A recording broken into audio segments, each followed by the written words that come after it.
Hello students, आज हम Chlorophyceae के इम्पॉर्टेंट मेंबर कोलियोकीट के बारे में स्टडी करेंगे। कोलियोकीट के अगर हम सिस्टमेटिक पोजीशन देखें तो ये क्लास क्लोरोफाइसी को बिलोंग करता है। हमने पहले वॉल्वॉक्स को पढ़ा है क्लोरोफाइसी के मेंबर की फॉर्म में, और ये ऑर्डर कीटोफेरेस को एंड फैमिली कोलियोकीटेसी को जो है वो बिलोंग करता है। कीटोफोरेस जो ऑर्डर है उसके मोस्ट ऑफ द जो मेंबर्स होते हैं वो हेटेरोट्राइकस होते हैं।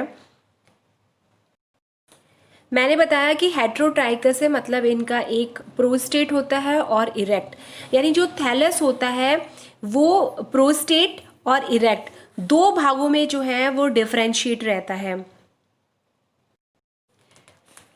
लेकिन इसके जो हमारा कीटोफोरेल्स होता है, इसके कुछ जीनस जो होते हैं उनमें ये दोनों ही, यानी कि इसका प्रोस्टेट और इरेक्ट यानी शयान और जो इरेक्ट सिस्टम होता है थैलस का, वो पूरी तरह दोनों में ही समान रूप से विकसित नहीं होते हैं।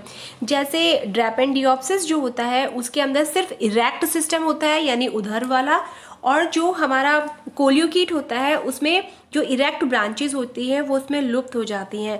तो जो आपको ये डायग्राम नज़र आ रहा है ये सिर्फ इसके डिस्क यानी इसका जो प्रोस्टेट वाला पार्ट है, डिस्क रूपी फॉर्म जो होता है वही वेल डेवलप होता है और वही आपको नज़र आता है। इसीलिए इसका जो थैलस है वो डिस्कॉइड थैलस की तरह नज़र आता है।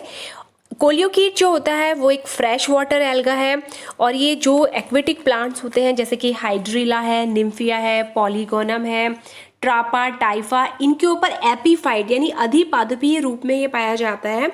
और इसकी कुछ स्पीशीज़ जो होती हैं वो कारेल्स जो ऑर्डर, जिसमें कि हम कारा आगे पढ़ेंगे जो कि क्लोरोफाइसी का ही ऑर्डर है नेक्स्ट, तो कारेल्स के अंदर ये जो है एंडोफाइटिक यानी उनके अंदर जो होता है वो पाया जाता है। और इंडिया में कोलियोकीट की 3 स्पीशीज़ बहुत इंपॉर्टेंटली मिलती है। वह है कोलियोकीट की ऑर्बिक्यूलरिस है, स्कूटेटा है और नाइटिलेरम है। कोलियोकीट के थैलस स्ट्रक्चर को स्टडी करते हैं तो ये कंपैरेटिवली थोड़ा कॉम्प्लिकेटेड होता है क्योंकि ये मल्टी सेल्यूलर एल्गी है, साथ ही साथ ये हेटेरोट्राइकस होता है। जैसे मैंने आपसे कहा हेटेरोट्राइकस मतलब इस तरह की कंडीशन हो, तो अगर दोनों हो यानी प्रोस्टेट भी हो, ग्राउंड के पैरेलल भी हो और उससे जो है वो इरेक्ट यानी सीधी जो है ऊपर की तरफ ब्रांचेस निकलती हो, तो हेटेरोट्राइकस जो है ये थैलस होता है। और इसके अंदर सबसे ज़्यादा विकसित फॉर्म जो होती है मतलब हेटेरोट्राइकस को दोनों को रिप्रेजेंट करता है जिसमें ये प्रोस्टेट और इरेक्ट, वो होता है हमारे कोलियोकीट पल्विनेटा। और अदरवाइज जो है जो आप देख रहे हैं इसमें क्या है, जो सेल्स होती हैं इसकी ये आपस में मिलके आपको दिखा रही है, जो एक के बाद एक सेल्स जो होती हैं वो जुड़ जाती हैं और लगता है कि ये मल्टी सेल्यूलर पैरेनकाइमेटस सेल्स की तरह जो है वो नज़र आता है इसके अंदर। अगर हम इनकी सेल की स्टडी करें एक सेल की, तो उसकी संरचना जो होती है वो उसमें भी काफ़ी वेरिएशन पाया जाता है। वो मल्टी एंगुलर, क्वाड्री एंगुलर या सिलेंड्रिकल हो सकती है। और जो हर सेल होती है, जैसे कि अगर हम एक सेल का स्ट्रक्चर बनाएं इस तरह से, तो उसमें पेराइटल जो होता है, ये पेराइटल जो है वो इसके अंदर क्लोरोप्लास्ट जो होता है वो प्रेजेंट होता है, जिसमें कि पायरिनॉइड जो है वो एक प्रेजेंट होगा। थैलस के स्ट्रक्चर के अंदर आप देख रहे हैं कि थैलस में 1 से 2 मतलब ये काफ़ी सारी ये जो स्ट्रक्चर आपको नज़र आ रही है ये सीटी कहलाती हैं या हेयर्स कहलाते हैं, जो नीचे से इसके प्रोस्टेट पार्ट से जो है निकलते हैं। और इसका जो लोअर पोर्शन होता है, इनका जो सीटी निकल रहे हैं ये हेयर लाइक स्ट्रक्चर जो है, इसका नीचे वाला जो पोर्शन होता है वो पूरा जो है वो शीत, उसके ऊपर जिलेटिनस शीत जो है उसके द्वारा जो है इस थैलस से जुड़ा हुआ रहता है। तो अगर ये सीटें गिर भी जाती हैं तो ये जो जिलेटिनस आवरण से जो ये जुड़े हुए थे ये आपस में अटैच रहते हैं। कोलियोकीट के अंदर जो ग्रोथ होती है, अगर उसके अंदर इरेक्ट ब्रांचेस हैं तो एपिकल ग्रोथ होगी, यानी कि जो ऊपर वाली जो ब्रांचेस होंगी, सपोज यहाँ से जो ब्रांचेस निकल रही है उसकी एपिकल जो सेल होगी उसके अंदर ग्रोथ, लंबाई में वृद्धि करेंगे वो। और जो आपका प्रोस्टेट वाला जो पोर्शन है उसके मार्जिन यानी किनारे वाली सेल्स जो होते हैं उसमें डिवीजन होकर के ये चौड़ा होने लगता है। तो इस तरीके की ग्रोथ जो है वो कोलियोकीट के अंदर पाई जाती है। अगर हम इसके कोलियोकिड के रिप्रोडक्शन की स्टडी करें तो ये इसमें एसेक्सुअल और सेक्सुअल दोनों विधियों से जो है वो रिप्रोडक्शन होता है। एसेक्सुअल रिप्रोडक्शन जो होता है वो जू स्पोर्स के द्वारा हो रहा है, जैसा कि आप देख रहे हैं ये जो जू स्पोर्स होते हैं वो इसके अंदर फॉर्म बनकर होते हैं। इसकी जो भी डेफिनेटली जो अलैंगिक जनन होगा वो फेवरेबल कंडीशंस के अंदर ही होगा। तो अलैंगिक जनन के समय जो आपकी इरेक्ट ब्रांचेस थी उसके अंदर कोई भी सेल, जैसे ये ब्रांचेस ये सेल्स हैं, इन सेल्स की कोई भी सेल जो होती है वो जू स्पोरेंजियम की तरह काम करती है और इसमें कोई भी किसी भी प्रकार का डिवीज़न नहीं होता है। और आप देख रहे हो ये जू स्पोरेंजियम की तरह काम किया और पूरा का पूरा साइटोप्लाज्म जो होता है वो बाहर की तरफ आ जाता है और उससे बनता है एक बाईफ्लैजिलेट जूस्पोर जो है उसका फॉर्मेशन होता है। एक कोशिका से एक ही जूस्पोर का निर्माण होगा, यानी इसमें कोई डिवीजन नहीं होंगे कि एक जो है वो जूस्पोरेंजियम में बहुत सारे जूस्पोर्स का फॉर्मेशन होगा, एक में केवल एक ही सेल का एक ही जूस्पोर का निर्माण होगा। ये बाईफ्लैजिलेट होगा, यूनिन्यूक्लिएट होगा, क्लोरोप्लास्ट होगा इसके अंदर लेटरल, लेकिन इसमें आई स्पॉट्स जो होते हैं वो नहीं होते हैं। और कुछ समय के बाद जो है ये इसके अंदर शेडिंग होने लग जाती है, यानी इसके जो फ्लैजिला होते हैं वो नीचे गिर जाते हैं और अपने चारों ओर एक भित्ति का निर्माण कर लेता है। और जब इसका जर्मिनेशन का टाइम आता है, जैसे कि आप डायग्राम में देख रहे हैं, जब जर्मिनेशन का टाइम आता है उस दौरान उसमें या तो लॉन्जिट्यूडनल या ट्रांसफर जो है वो डिवीज़न होते हैं और उसके द्वारा जो ऊपर वाली सेल्स जो होती हैं वो या तो ब्रिसल और शीत का, इसको हम सीटा कहते हैं, उसका फॉर्मेशन होता है और जो नीचे वाली जो सेल्स होती हैं वो इसके प्रोस्टेट पार्ट की सेल्स का फॉर्मेशन करती है। लेकिन अगर कभी कभी अचानक से कोई प्रतिकूल परिस्थितियाँ आ जाती हैं तो ये एप्लानोस्पोर्स का निर्माण भी कर लेते हैं। लेकिन आपको ये ध्यान रखना है कि इसमें सिर्फ एक सेल से एक ही स्पोर का फॉर्मेशन होगा, चाहे वो एप्लानोस्पोर्स हो चाहे वो जूस्पोर्स हो। कोलियोकीट के सेक्सुअल रिप्रोडक्शन जो होता है बहुत ही एडवांस टाइप का ऊगेमस प्रकार का होता है। हमने पहले भी पढ़ा है कि जो ऊगेमस टाइप होता है उसमें जो फीमेल होती है वो नॉन मोटाइल होती है और बड़ी होती है, वेरेज जो मेल जो होता है गैमेट होते हैं वो छोटे होते हैं और उसके अंदर मोटाइल होते हैं। इसके अंदर दोनों तरीके का पाया जाता है कोलियोकीट के अंदर, मोनोशियस एंड डायोशियस। मोनोशियस मतलब जैसे कि हमने पढ़ा है कोलियोकीट पल्विनेटा जो कि एग्जाम्पल है मोनोशियस का, उभयलिंगाश्रयी, यानी कि मेल एंड फीमेल जो होते हैं वो सेम ही थैलस पे होंगे। और जो डायोशियस होता है वो जो होता है जैसे कि हमने पढ़ा है कोलियोकीट स्क्यूटेटा, और ये जो है वो डायोशियस यानी सेपरेट दोनों प्रकार की जातियाँ पाई जाती है, मतलब अलग अलग उस पर मेल एंड फीमेल अलग अलग थैलस पे प्रेजेंट होंगे। एंथ्रिडिया एंड ऊगोनिया का कार्पोगोनिया कहलाते हैं, वो इसमें मेल रिप्रोडक्टिव पार्ट को एंथ्रिडिया और जो फीमेल रिप्रोडक्टिव पार्ट है उसको ऊगोनिया या कार्पोगोनिया कहते हैं। जैसा कि आप डायग्राम में देख रहे हैं कि हम पढ़ेंगे एंथ्रिडियम का डेवलपमेंट।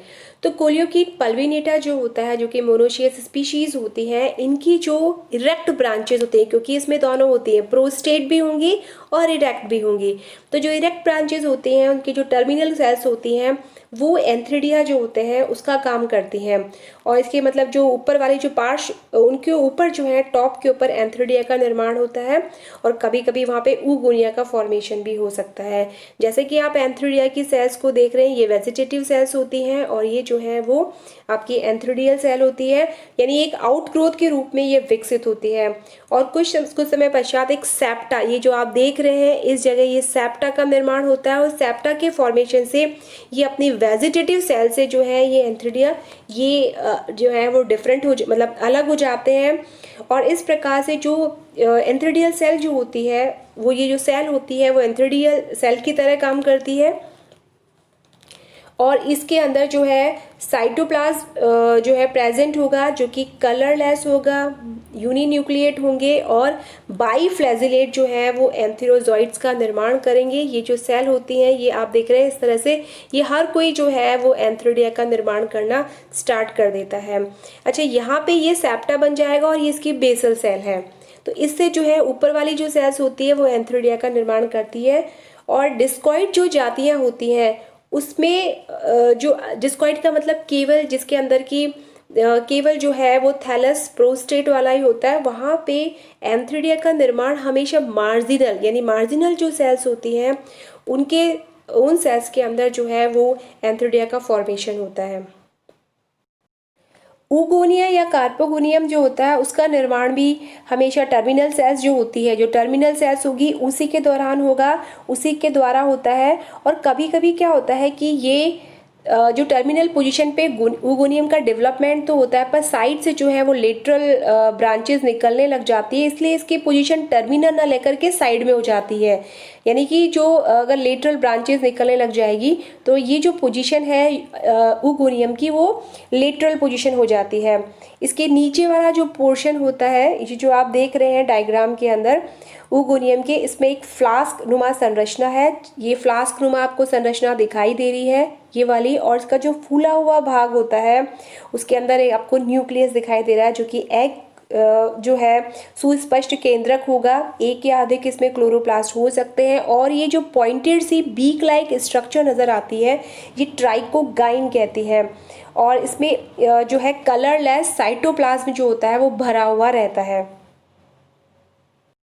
जैसा कि आप डायग्राम देख रहे हो, ये मेच्योर जो है ये ऊगोनियम जो है उसका डायग्राम है, और ये इसका फर्टिलाइजेशन होता है।